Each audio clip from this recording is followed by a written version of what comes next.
In this example, we're going to look at using the Copy Monitor tool.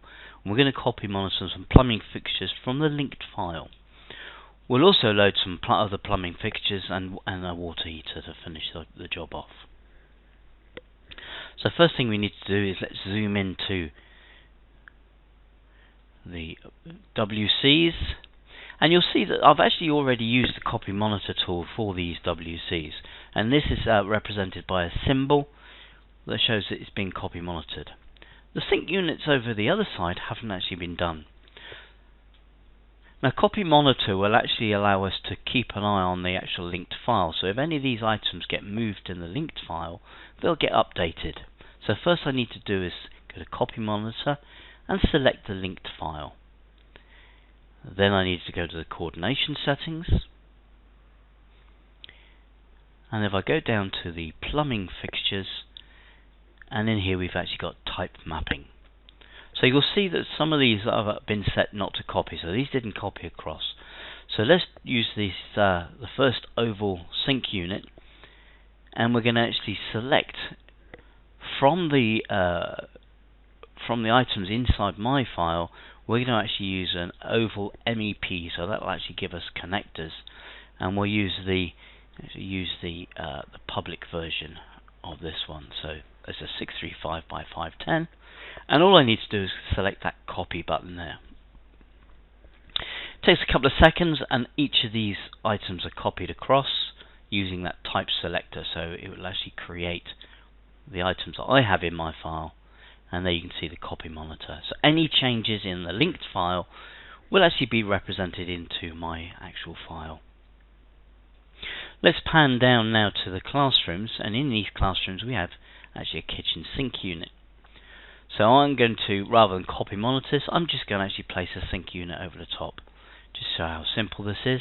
First thing I need to do is go into the plumbing fixtures,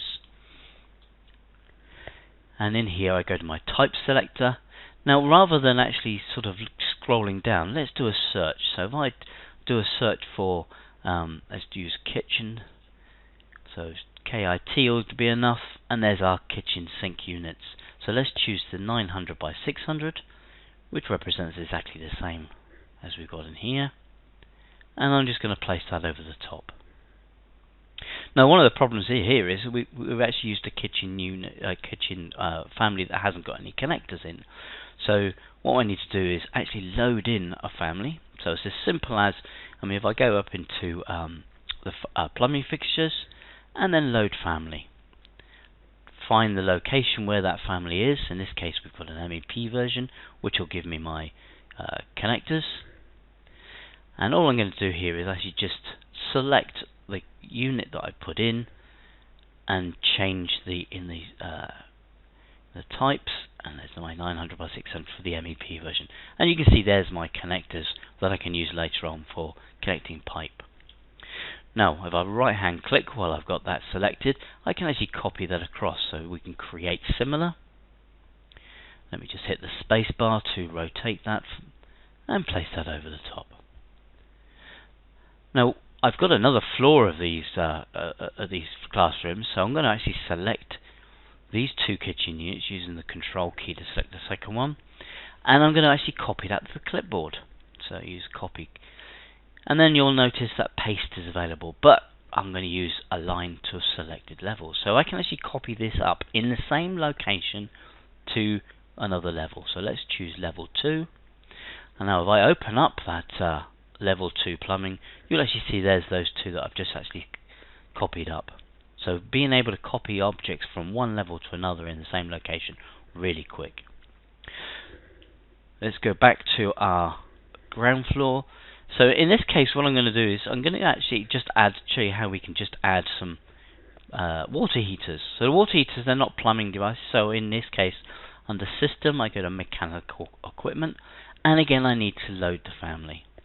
So there's my water heater that I'm going to use for this project, and I'm just going to put that in to that particular room.